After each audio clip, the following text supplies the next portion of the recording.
Hari ini Pak Dokter di Polda Riau.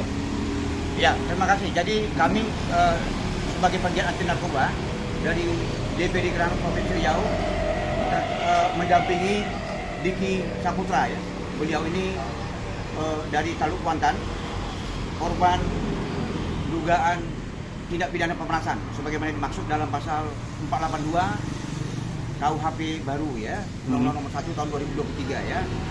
Jadi dalam pasal 482 ini tentang pemerasan ini ancaman hukumannya lebih kurang 9 tahun ya. Jadi terkait dengan hal ini kita berharap terkait dengan adanya dugaan pemerasan ya di Polsek Benai ya. Telapornya siapa nih? Kanit ya. Kanit Res. Mantan ya? Mantan Kanit Res Polsek Benai Kabupaten Kuantan Sengingi. Sekarang dia sudah tidak menjabat lagi sebagai Kanit, sekarang sudah dipindahkan ya sebagai Samapta ya.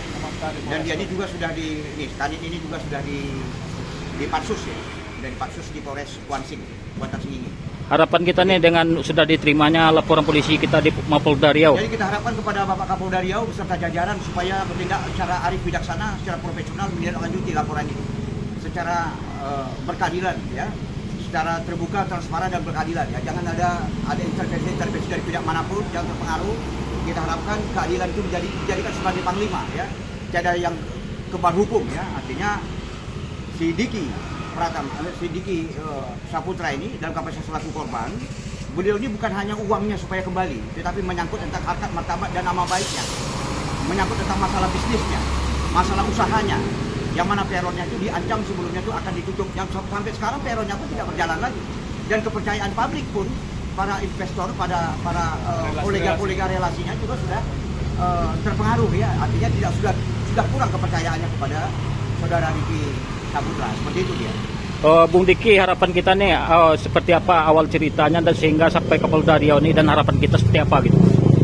Kalau saya sih mintanya Bang, datang kepada Kapolda Riau ini, saya minta istilahnya agar kasus ini diselesaikan secara hukum yang ada.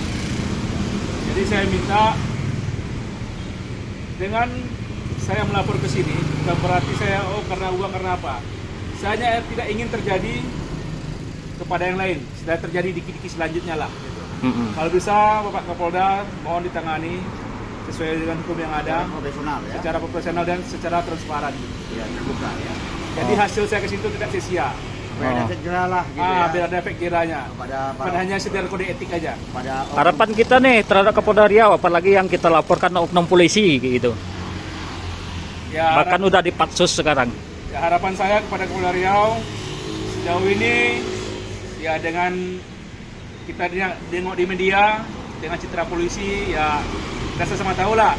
Kalau bisa mohon dibantu Pak untuk segera menyelesaikannya. Nah, jadi saya minta Pak itu aja sih. Mohon bertindak dengan secara hukum lah Pak. Jadi sedikit lagi ya, ada keterlibatan granat di sini. Jangan nanti audiens itu bertanya-tanya.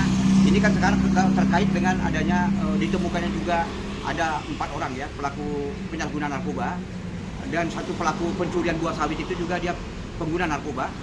Ya. Positif lah ya. Dan sudah dijaga tes urin, dia positif. Hanya sekarang persoalannya dalam rangka untuk, kan dia sempat diamankan mereka di pencuri, penadah dan penyalahgunaan narkotika, dan tidak pidana 3. Tetapi oleh oknum penyidik Kanit tadi, Polsek Benai dijadikan satu paket seluruhnya, dan kemudian ada di sini ada semacam satu transaksi tawar-menawar kepada pihak si terlapor katakan ya, didapat awalnya itu 40 juta itu dinilai 40 juta. Jadi tawar-menawar jatuhlah ke angka 25 juta. Disepakati 25 juta, dan pada malam itu juga tanggal 1 April 2026 dengan susah payah, dengan berhutang, dengan daya upaya yang ada, dikumpulkanlah uang ini, terkumpul 25 juta. Kira seperti jadi serah